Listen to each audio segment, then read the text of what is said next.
Hello, in this video I'm going to give you a quick update on how we're doing with Colchester Council with regards to net zero, but also what's been going on behind the scenes with the security checks that we've gone through. So many of you may not realise quite what's been going on. The very first meeting we went to, because people didn't know the rules properly, everyone tried to speak at once and it was very loud. We didn't realise you're meant to just have two speakers allotted their 3 minutes. So that first meeting didn't go well, not initially anyway, but once we'd had our say, even though we really weren't prepared, which is why we haven't bothered putting that video up, we got on well with the councillors because, you know, we found them to be really nice, speaking lots of common sense, lots of care for the community. So we ended up applauding them and cheering them on when they were saying things that were really impressive. So what might have started out being quite intimidating for them, by the end of it, it was a really good, uplifting experience. But then when we went back to the next Have Your Say, properly prepared with just a few speakers, we were met with police at the door. Suddenly there was this full body scan, all your belongings had to be searched, and it was all a bit, oh dear, crikey. But anyway, that one was fine. But the next time, with each time we've gone back, the searches have been more invasive, and it turned out that the staff doing the searches hadn't been properly trained. They were just the hall staff whose job is meant to be to open the door, to direct people where they need to go, and to lock up at night. They hadn't been trained in security. So they didn't know what they were doing, and the treatment we were getting was quite rough. You know, they were like grabbing people's pockets if the metal detector went off, and, you know, yanking up my trouser leg, and it's like, don't do that. If you need my trouser leg lifted up, I'll lift it up. Not a gentle, you know, would you mind if I just lift up because my the buckle on my boot set it off. You don't expect to have your trouser leg yanked up. And then one lady didn't move her legs apart quick enough for the scanner, and he was like this, and he's all up in her business and touching her inner thigh with the scanner. There was nothing sexual about it. He wasn't that kind of guy. It was just like he didn't want to be doing the job, and it was brutish. And it's really unpleasant going. I mean, you don't want to go to the council in the first place, let alone be manhandled on the way in because they're all petrified you're going to do them in just because we were a little bit loud on the first meeting. But the lack of training and the sheer manhandling aside, what's been really concerning is that searches are unlawful because they have done them as a condition of entrance to the town hall. And you can't have a condition of entrance to a public building. Now, we've pointed this out on numerous occasions, but haven't got very far. So because we hadn't been listened to by the security staff, Lance went along and to a scrutiny meeting and basically pointed out what you're doing is unlawful. I'll play the clip at the end of the video so you can see what was said.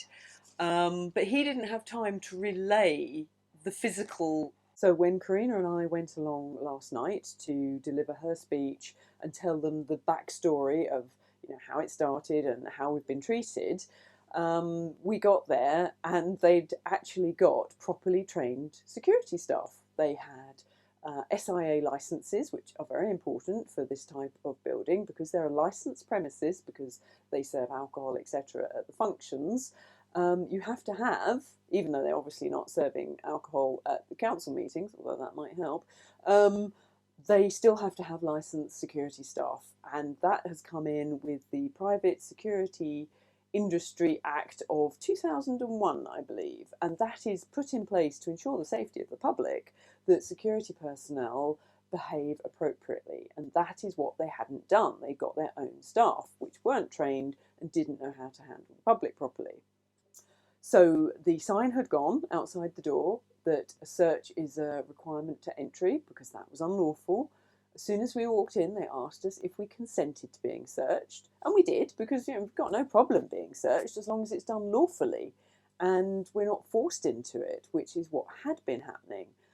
They asked us if we were all right with the machine. Karina was fine. I asked to be patted down because I do not want to be irradiated with all of the stuff that comes out of these. They're quite powerful, and these professional ones are huge, so they pump out a lot of EMFs. I don't need that, thanks. So I got them to pat me down, absolutely fine. They got their badges on showing their license number, because if a licensed security person does anything they shouldn't, you get their badge number and you report them and they lose their licence. So it is in their best interest to be very respectful and treat you properly. So we walked in and then basically turned around and walked out again because there was no point. They had done everything we needed them, which was to be professional and be well trained. And so we were asked, when we did walk to the top of the stairs to discuss it, and then they said, do you want to speak? And it was like, actually, no, we don't. All the security things that we've come to talk about, you have now changed and put in place, so thank you. We don't need to be here. And off we trotted. So that was good. That was probably the nicest council meeting we've ever been to because we didn't have to do anything. And that's the way it should be. So just to let you know that, now it should have been taken care of with our very first email. It wasn't. So we've had to be very persistent with this. But what is very reassuring is that they have taken action and they have done things lawfully, that they're concerned about doing things lawfully. So I know it's tempting sometimes to think that, just because the government's gone rogue, that local councils have gone rogue as well. That's not necessarily the case, and that proves this with this. And also, the fact that we have doggedly pursued it, even though, in the big scheme of things, the search wasn't the most important topic we're covering, in some aspects it was still important because it's a reflection, that unlawfulness and thinking that they can just treat us however they want is a reflection of what's happening in central government. So that's why we stuck to our ground and did pursue it, even though it takes a lot of time doing all the research, and I will link to all of the research so that if you're getting trouble entering your council building or any building that has the security, you know what the rules are and how they're meant to treat you. So I'll link to that in the description, and also the legislation that shows that they cannot bar you from a public meeting. So once you know all this, you can go in very calmly. That's much better than saying, I know my rights, if you just very calmly explain that this is the way it is and what you're doing is actually unlawful. So it's really good work from Colchester Council. Yes, they were a little bit slow making the changes, but they've done it. So they have integrity, which is good. It's restored our confidence in them, which was beginning to slide with the way we had been treated by security. When you don't want to be there in the first place, the last thing you need is all the aggro on the door. It doesn't put you in the best frame of mind. So well done for them for doing things properly. And also it's good moving forward with the other things that are really important that we need to discuss, like the net zero, that they'll know that when we come in to talk about something, we are well researched and what the points we are raising do need their attention. So hopefully that message has got across. Hopefully they also realise, we're not there to beat them up. I mean, why on earth would you go to a meeting to get somebody's help and then duff them up afterwards? I mean, it's just ridiculous. So hopefully they have got over their initial fear. But, the old saying of you don't get a second chance to make a first impression. And it's unfortunate people were so outspoken at the beginning when we didn't know the rules. But, by the end of that meeting, they really should have got that, we're good people and we wish no harm. We just want to be heard. And at the end of the day, that's the important thing, that they listen, they address our concerns, and we're treated respectfully. That's all we want. We're not in there for... I know some people get off on the point scoring, but that's not us. That's not our motivations. There's important things happening in the world. They need to take note of public opinion. So that's why we go. We don't get any enjoyment from going whatsoever. Although last night was fun because we didn't have to do anything, so that was the most enjoyable so far. So we both bounced out of there quite ecstatically, especially me because I'm in the process of doing a 10-day cleanse. And day 3 of a master cleanse is not the day you want to be stuck for hours in a council meeting. So yes, a jolly good time was had by all. Right, on to net zero. We've been having emails go backwards and forwards, which I will link to again in the description. They're in the Dropbox folder with all our speeches, etc. It's getting interesting. We're sort of tightening up with what we're asking. Again, I'll include all of the research, but they're basically, as you'd expect, saying the IPCC, saying there's a climate emergency, yada, yada, yada. We're just following that. But the IPCC haven't actually declared a climate emergency themselves, nor has the UK government, not officially. So what the UK government have done is they have passed a motion to declare a climate emergency, but they haven't actually declared it. So it's a non-legally binding who knows what. But anyway, so the UK government hasn't declared a climate emergency, neither has the IPCC, yet councils up and down the country are taking it upon themselves to declare a climate emergency. So our thing is, okay, you're declaring it, could you show us the proof, please? So that's in essence, and we're waiting for the response for that.